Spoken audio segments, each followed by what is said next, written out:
ನಮ್ಮ ಕುಟುಂಬ ಬುದ್ಧನ ತತ್ವಗಳನ್ನು ಸಿದ್ಧಾಂತಗಳನ್ನು ಪಾಲನೆ ಮಾಡ್ತೇವೆ. ಅದರ ಹಿನ್ನೆಲೆಯಲ್ಲಿ ದಲೈ ಲಾಮಾ ಅವರು 14ನೇ ಲಾಮಾ. ಹಾಗಾಗಿ ಅವರ ಬಗ್ಗೆ ಭಾಳ ಅಪಾರವಾದಂಥ ಗೌರವವನ್ನು ಇಟ್ಕೊಂಡಿದ್ದೇನೆ. ಅವರು ಯಾವಾಗ ಕರ್ನಾಟಕಕ್ಕೆ ಬಂದಾಗೆಲ್ಲ ಅವರನ್ನು ಭೇಟಿ ಮಾಡಿ ಅವರ ಆಶೀರ್ವಾದವನ್ನು ಪಡ್ಕೊಳ್ತೇನೆ. ಈ ಬಾರಿ ಅವರು ಬೆಂಗಳೂರಿನಲ್ಲಿ ಇರಲಿಲ್ಲ. ಅವರು ಇಲ್ಲಿಗೆ ನೇರವಾಗಿ ಬಂದು ಇಲ್ಲಿ ಸುಮಾರು 15 ದಿವಸಗಳಿಂದ ಇಲ್ಲೇ ಇದ್ದಾರೆ. ಅದು 7 ವರ್ಷಗಳ ನಂತರ ಇಲ್ಲಿಗೆ ಬಂದಿದ್ದಾರೆ. ಹಾಗಾಗಿ ಅವರ ದರ್ಶನವನ್ನು ಪಡ್ಕೊಳ್ಳೋದಕ್ಕೆ, ಅವರ ಆಶೀರ್ವಾದವನ್ನು ಪಡ್ಕೊಳ್ಳೋದಕ್ಕೆ ಬಂದಿದ್ದೆ ನಾನು ಮತ್ತು ನಮ್ಮ ಶ್ರೀಮತಿಯವರು. ಭಾಳ ಸಂತೋಷ ಆಗಿದೆ ಅವ್ರನ್ನ ಭೇಟಿ ಮಾಡಿ ಅವರ ಆಶೀರ್ವಾದವನ್ನು ತಗೊಂಡು. ಈಗಾಗಲೇ ಅವರಿಗೆ 90 ವರ್ಷ ದಾಟಿದ್ದಾರೆ. ಇನ್ನೂ ಭಗವಂತ ಅವರಿಗೆ ಇನ್ನೂ ಹೆಚ್ಚಿನ ಆಯುಷ್ಯನ ಕೊಡಲಿ ಅಂತೇಳಿ ನಾನು ಭಾವಿಸ್ತೇನೆ. ಇಡೀ ವಿಶ್ವಕ್ಕೆ ಒಂದು ರೀತಿಯ ಶಾಂತಿಯ ಸಂದೇಶವನ್ನು ಅವರು ಕೊಡ್ತಾ ಇದ್ದಾರೆ. ಹಾಗಾಗಿ ಅವರ ಬಗ್ಗೆ ಅಪಾರವಾದ ಗೌರವವನ್ನು ನಾನು ಇಟ್ಕೊಂಡಿದ್ದೇನೆ. ನಮಗೆ ಇಲ್ಲಿ ಕರ್ನಾಟಕದಲ್ಲಿ ಬಂದು ಅವರು ಇಲ್ಲಿ ಏನು ಈ ಟಿಬೆಟಿಯನ್ ಕಾಲೋನಿ ಇದೆ, ಇಲ್ಲಿಗೆ ಬಂದು ಅವರಿಗೆಲ್ಲ ಟಿಬೆಟಿಯನ್ಸ್ಗೆ ಅಷ್ಟೇ ಅಲ್ಲ, ನಮ್ಮ ಇಡೀ ರಾಜ್ಯಕ್ಕೆ ಮತ್ತು ರಾಷ್ಟ್ರಕ್ಕೆ ಒಂದು ಸಂದೇಶವನ್ನು ಕೊಡ್ತಕ್ಕಂಥದ್ದು. ಹಾಗಾಗಿ ಅಪಾರವಾದ ಗೌರವದೊಂದಿಗೆ ಅವರ ದರ್ಶನವನ್ನು ಪಡ್ಕೊಂಡಿದ್ದೇನೆ. ಇಲ್ಲ, ಪ್ರಾರ್ಥನೆ ಅಂದರೆ ಶಾಂತಿ, ನೆಮ್ಮದಿ. ನಮಗೆಲ್ಲ ಮನಸ್ಸಿಗೆ ನೆಮ್ಮದಿ ಇರಬೇಕಲ್ಲ, ಅದಕ್ಕಾಗಿ ನೆಮ್ಮದಿ ಕೊಡಿ ಅಂಥೇಳಿ ಪ್ರಾರ್ಥನೆ ಮಾಡಿದೆ. ಸೆಂಟ್ರಲ್ ಮಿನಿಸ್ಟರ್ ಕೂಡ ಬಂದಿದ್ರು, ನೀವು ಬಂದಾಗ ಏನು ಗೊತ್ತಿಲ್ಲ ನನಗೆ. ಅವ್ರು ಬಂದಿದ್ದು ಈಗ ಇಲ್ಲಿ ಬಂದ ಮೇಲೆ ಹೇಳಿದರು. ಅವ್ರು ಭೇಟಿ ಮಾಡಲಿಲ್ಲ ನಾನು. ಲಾಮಾ ಅವರಿಗೆ ಹೆಚ್ಚಿನದಾಗಿ ಜೀವ ಬೆದರಿಕೆ ಕೂಡ ಇದೆ. ಹಾಗಾಗಿ ಸೆಂಟ್ರಲಿಂದ ಹೈ ಸೆಕ್ಯೂರಿಟಿ ಕೂಡ ಇಲ್ಲ ಅವರಿಗೆ ಮೊದಲಿನಿಂದಲೂ ಕೂಡ ಟಿಬೆಟಿಯನ್ ಏನು ಟಿಬೆಟ್ ಅಂತ ಒಂದು ದೇಶ ಇತ್ತು, ಅದನ್ನು ಚೈನಾದವರು ಆಕ್ಯುಪೈ ಮಾಡ್ಕೊಂಡ ಮೇಲೆ ಅವರೆಲ್ಲ ಈ ಭಾರತಕ್ಕೆ ಬಂದಿದ್ದು. ಪಂಡಿತ್ ಜವಾಹರ್ಲಾಲ್ ನೆಹರೂರವರು ಅವ್ರ ಆಹ್ವಾನ ಮಾಡಿ ರೆಫ್ಯೂಜಿ ಸ್ಟೇಟಸ್ ಕೊಟ್ಟು ಅವರಿಗೆ ಅಲ್ಲಿಂದ ಇಲ್ಲಿವರೆಗೂ ಇದ್ದಾರೆ. ಸುಮಾರು ಇಲ್ಲಿ ಈ ಭಾಗದಲ್ಲಿ ಒಂದು ನನಗೆ ತಿಳಿದಾಗೆ ಒಂದು 30-40 ಸಾವಿರ ಜನ ಇಲ್ಲಿದ್ದಾರೆ ಅಂತೇಳಿ ಕೇಳಿದೆ. 2 ಸೆಟ್ಲ್ಮೆಂಟಲ್ಲಿ. ನಮ್ಮಲ್ಲಿ 5-6 ಸೆಟ್ಲ್ಮೆಂಟ್ ಇದೆ ಕರ್ನಾಟಕದಲ್ಲಿ, ಮುಂಡಗೋಡದಲ್ಲಿ, ಹುಣಸೂರಲ್ಲಿ, ಇಲ್ಲಿ ಎಲ್ಲ ಕಡೆ. ಹಾಗಾಗಿ ಅವರೆಲ್ಲರೂ ಕೂಡ ಶಾಂತಿಯಿಂದ ನೆಮ್ಮದಿಯಿಂದ ಇರಬೇಕು ಅಂತ. ಅವರಿಗೆ ಮೊದಲಿಂದನೂ ಕೂಡ ಒಂದು ರೀತಿಯ ಜೀವ ಬೆದರಿಕೆ ಇದೆ. ಅದನ್ನ ಬಗ್ಗೆ ಕೇಂದ್ರ ಸರ್ಕಾರದವರು ವಿಶೇಷವಾದಂಥ ಸೆಕ್ಯೂರಿಟಿಯನ್ನು ಅವರಿಗೆ ಕೊಟ್ಟಿರ್ತಾರೆ. ರಾಜ್ಯಕ್ಕೆ ಬಂದಾಗ ಸ್ವಾಭಾವಿಕವಾಗಿ ನಮ್ಮಲ್ಲಿ ಕೂಡ ನಮ್ಮ ಪೊಲೀಸ್ ಫೋರ್ಸ್ ಕೂಡ ಅವರಿಗೆ ಸೆಕ್ಯೂರಿಟಿಯನ್ನು ಕೊಡ್ತಾರೆ. ಯಾಕೆಂದರೆ he is treated as A state guest. ಅದರಿಂದ ಅದನ್ನು ಖಂಡಿತವಾಗಿ ಯಾವಾಗಲೂ ಮಾಡ್ತೇವೆ. ಆರೋಗ್ಯ ಚೆನ್ನಾಗಿ ಕಾಣಿಸ್ತಾರೆ.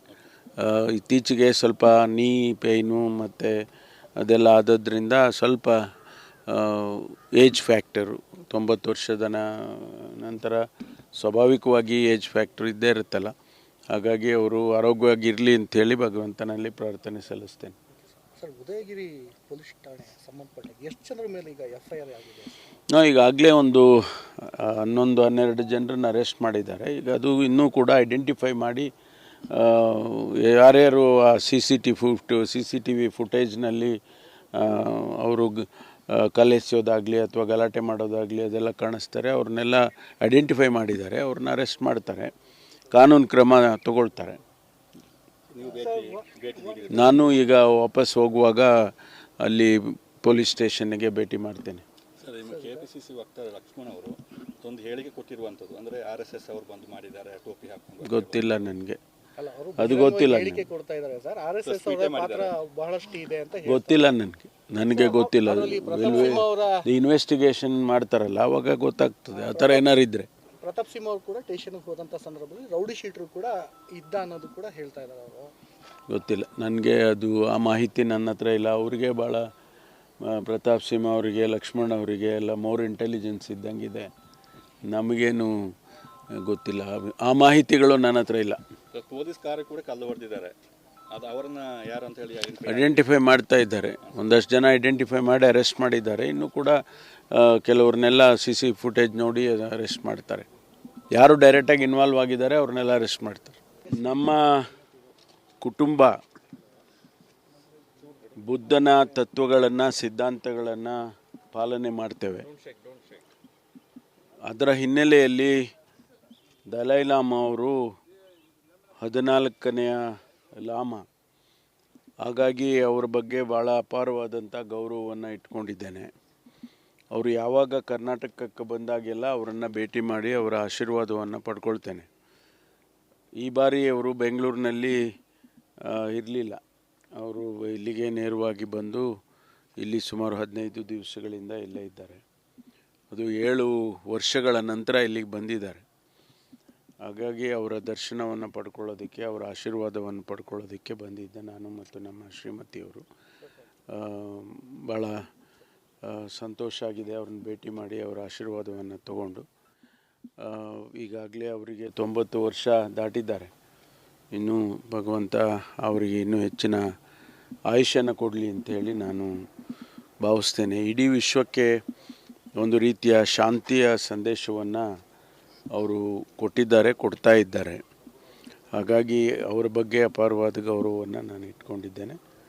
ನಮಗೆ ಇಲ್ಲಿ ಕರ್ನಾಟಕದಲ್ಲಿ ಬಂದು ಅವರು ಇಲ್ಲಿ ಏನು ಈ ಟಿಬೆಟಿಯನ್ ಕಾಲೋನಿ ಇದೆ ಇಲ್ಲಿಗೆ ಬಂದು ಅವರಿಗೆಲ್ಲ ಟಿಬೆಟಿಯನ್ಸ್ಗೆ ಅಷ್ಟೇ ಅಲ್ಲ, ನಮ್ಮ ಇಡೀ ರಾಜ್ಯಕ್ಕೆ ಮತ್ತು ರಾಷ್ಟ್ರಕ್ಕೆ ಒಂದು ಸಂದೇಶವನ್ನು ಕೊಡ್ತಕ್ಕಂಥದ್ದು. ಹಾಗಾಗಿ ಅಪಾರವಾದ ಗೌರವದೊಂದಿಗೆ ಅವರ ದರ್ಶನವನ್ನು ಪಡ್ಕೊಂಡಿದ್ದೇನೆ.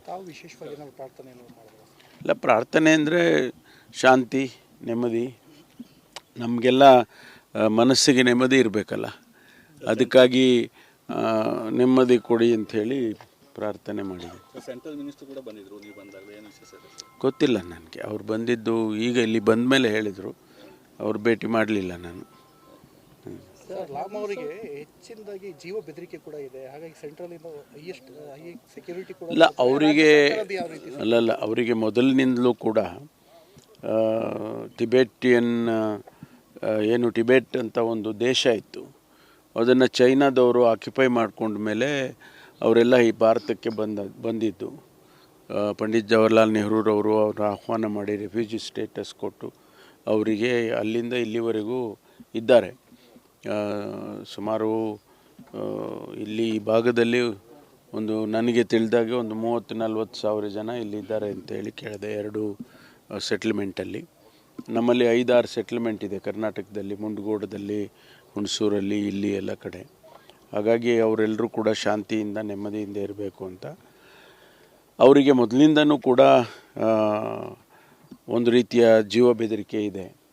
ಅದನ್ನ ಬಗ್ಗೆ ಕೇಂದ್ರ ಸರ್ಕಾರದವರು ವಿಶೇಷವಾದಂಥ ಸೆಕ್ಯೂರಿಟಿಯನ್ನು ಅವರಿಗೆ ಕೊಟ್ಟಿರ್ತಾರೆ. ರಾಜ್ಯಕ್ಕೆ ಬಂದಾಗ ಸ್ವಾಭಾವಿಕವಾಗಿ ನಮ್ಮಲ್ಲಿ ಕೂಡ ನಮ್ಮ ಪೊಲೀಸ್ ಫೋರ್ಸ್ ಕೂಡ ಅವರಿಗೆ ಸೆಕ್ಯೂರಿಟಿಯನ್ನು ಕೊಡ್ತಾರೆ. ಯಾಕೆಂದರೆ ಈ is treated as A state guest. ಅದರಿಂದ ಅದನ್ನು ಖಂಡಿತವಾಗಿ ಯಾವಾಗಲೂ ಮಾಡ್ತೇವೆ.